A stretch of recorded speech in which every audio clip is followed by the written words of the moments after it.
Let's get one thing straight. Dee and I, we're both big. I hear something. It's my radio. It's my radio. Yes. It's my what? Ah! There's a ghost. No, babe, stay with me. Stay with me. Don't leave me. You can say hi to me. Something's moving in my room. I'm Reza. And I'm Dee. We're in a long-distance relationship, and this is our review of a game I didn't really want to play, Phasmophobia.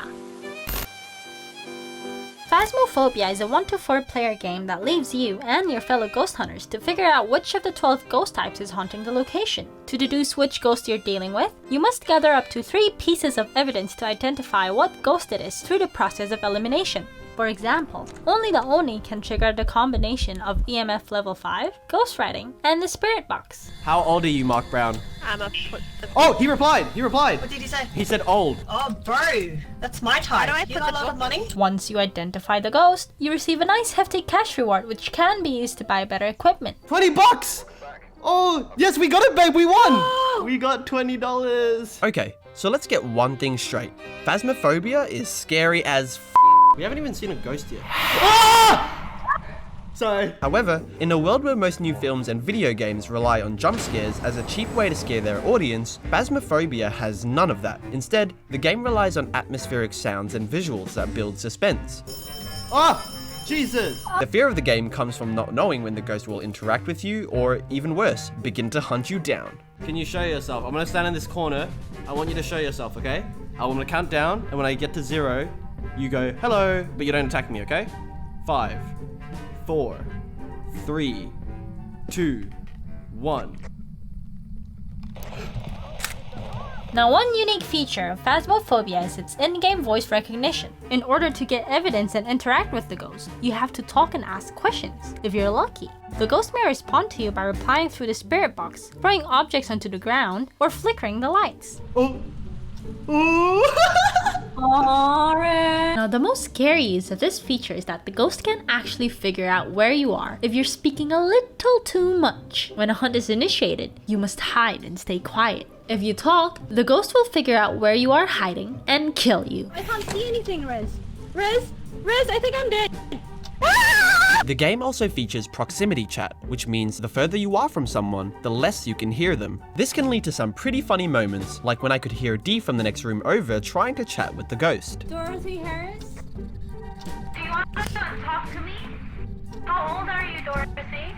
Degrees. Guys, let's try it. Let's try a different tactic. I'm scared. Thus, the in-game chat in conjunction with the atmosphere leads to a super immersive game. However, getting into it can be quite a difficult task. Phasmophobia's in-game tutorial only gives you the bare minimum of necessary information, which leaves you to figure out the rest for yourself. For example, it seems important to know that you're supposed to hide and stay quiet when your flashlight starts flickering, as that is when a hunt is initiated. Ah, the door is closed again!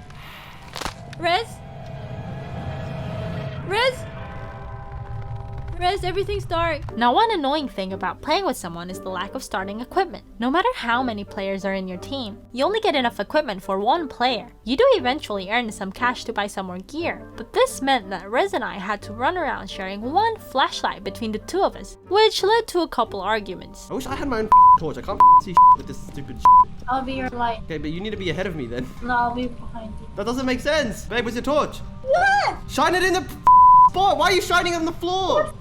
What? Speaking of arguments, beware. Phasmophobia can either bring you closer together, Hello. I love you, Rez. I love you. or rip you apart. Daniel Clark, Daniel Clark, Daniel Clark, Daniel Clark. You, Rez! Stop shouting! Oh, there he is. He's behind you. For us, it was the latter. No other game that we've played so far has made us argue as much as this one. Now, I was put off the horror genre from an early age, so when we decided to play Phasmophobia, I thought I'd be the most scared. But, as it turns out, it seems Dee was the one who was screaming out in fear the most. Rez! Stop making noises! I'm not making noises. I hear something! Ah! I hear something, Rez! I don't hear it. Rez! Donald Rez, Garcia, please. are you here with us? Stop it! I heard it! Rez!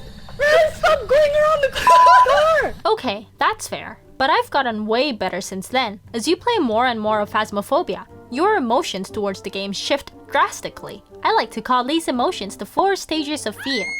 Stage 1. Blissful Ignorance. This stage occurs before you've even set foot into the location. There's no scary ambience or lack of light. It's just you and a basketball.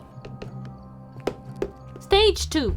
Being uncontrollably scared. This stage occurs the moment you step foot into the unknown. Once you're in, the droning sounds creep in, and the only thing you can see is within this little circle of light. At this point, gameplay is not an option, as all I could do was cry out for help. Oh man, I'm stuck in this house forever! Ray, I don't know which way's out! Stage 3. False confidence. After coming back from a break of playing the game, you start to convince yourself that it wasn't even that scary. So, second time around playing it, I'm not scared of the menu screen anymore, and I've been telling myself that it's just a game, and it's just a game, so, yeah, I'm not scared anymore. But as soon as you hear the ghost, it's back to stage 2. Just flickered again! He's giving me a sign! Ray! Stage 4. Try hard mode. At this point, you realize the ghost can't really hurt you. Yes, it can cause you to have a mini heart attack as it whispers in your ear. Robert, your mum's a hoe.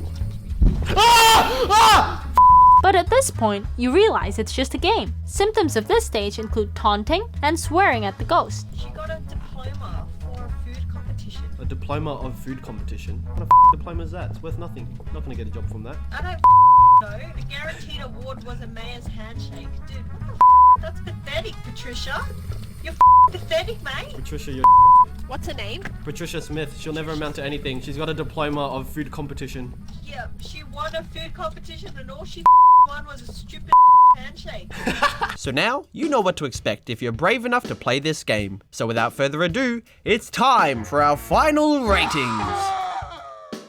So as per requested, we're going to do our ratings a little bit differently. Instead of individually rating the game overall, we're going to work together to rate the game on 3 parameters: how fun it is, cooperativeness, and replayability. So let's start with how fun the game is. Dee and I are kind of mixed on this one, where I think the game is really fun because of the adrenaline rushes you get from playing it. Dee prefers games that are more chill and relaxing, and getting stiff from fear of dying is definitely not relaxing. Oh my god, my entire body just shivered. That's you. However, being able to play with others is a huge boost to the level of fun. I can see this game being way less enjoyable if it was a solo-only experience. We're going to give Phasmophobia a fun rating of 8 out of 10 ghost emojis. In terms of cooperativeness, it's definitely a game that's better with friends, and the more people you have, the less scary and the more funny it is. However, it's a game that can be 100% soloed, so teamwork isn't necessary. Depending on what kind of friends you have, I could even make the argument that more people can actually make the game harder to complete, as your friends are likely to lock you into a room and say the ghost's name over and over again. My girlfriend is alone in the kitchen. Kenneth Wilson! We're going to give the co-op a rating of 6 out of 10 pumpkins. And lastly, replayability. Now this is subjective and completely depends on if you enjoy a game like this. For me, it's definitely replayable as I enjoy the thrill of it. Plus, messing around with friends is always fun. Alright, bye Dee, bye! Bye Dee! Bye, Dee. Carol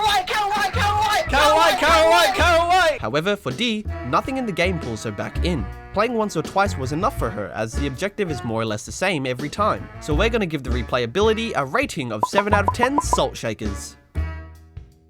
Hey guys, you've made it to the end. Thanks for not ghosting us. If you liked the video, do all the YouTube stuff, like, comment, subscribe, etc. As always, comment down below what games you'd like us to review next. Thanks guys, hope you have a beautiful day.